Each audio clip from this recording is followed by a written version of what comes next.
Ben Shapiro. He's talking about capitalism, which is a bastardized word today. I like Ben. So you own a pencil factory. I'm a worker in that pencil factory. But without me, and presumably many others like me, to assemble the pencils, all you would have is a pile of wood, yellow paint, graphite, rubber, and aluminum. The owner of the factory carries the risk, therefore he gets the benefit. The workers in the company you mentioned, if that company were to go bankrupt, they would carry the risk as well as the benefit.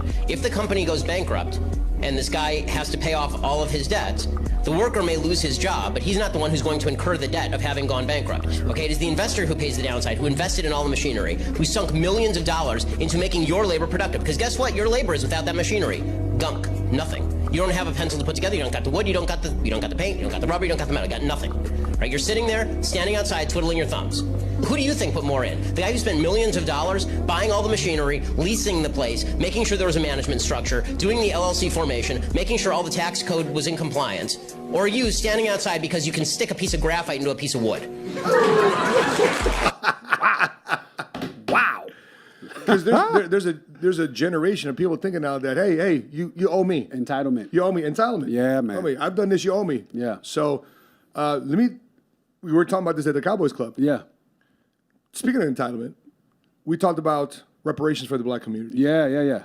What was your answer to that? I think that you should pay us.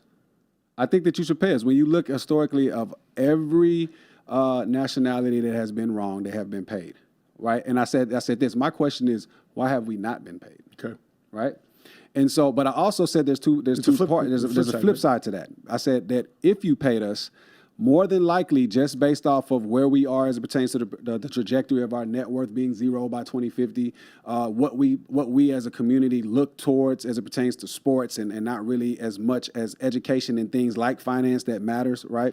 More than likely, we would give it right back anyway. And that might be a hard truth for people, but that's the reality. And where do I get that data from? You remember those stimulus checks? Of course, the last 3 years. Here's my personal experience. I was in Houston doing a business deal, and I drove by the Galleria. This is when Houston had just opened, and the malls and stores had just opened. And I saw people that looked like me wrapped around the whole store, getting in ready to spend that money. Gucci bags. On Gucci bags, on Louis, on all of these particular things. I visually saw that, and it was sad. But at the same time, I do know that there are people out there like myself and like my comrades that would take that money and be able to flip it and do some really good things. And I think that maybe that might be the reason why they're holding off on us. It's not those that'll give it back. It's those that'll do something good with it. Because I look at it and say this, the government, period, doesn't want any of us to have our own. Yeah. Right now, the FDA is looking to put in a bill that says that if you're growing food in your home, you have to report that.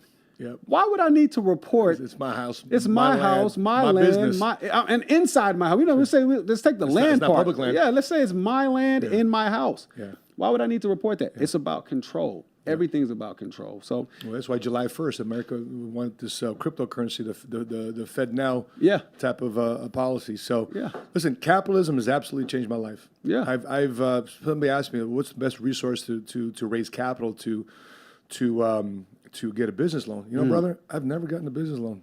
Me either. Right? No SBA, nothing. I've made a lot of money in commissions. Yep. I've managed my finances. Yep. I've kept my expenses low. I've kept my cash high.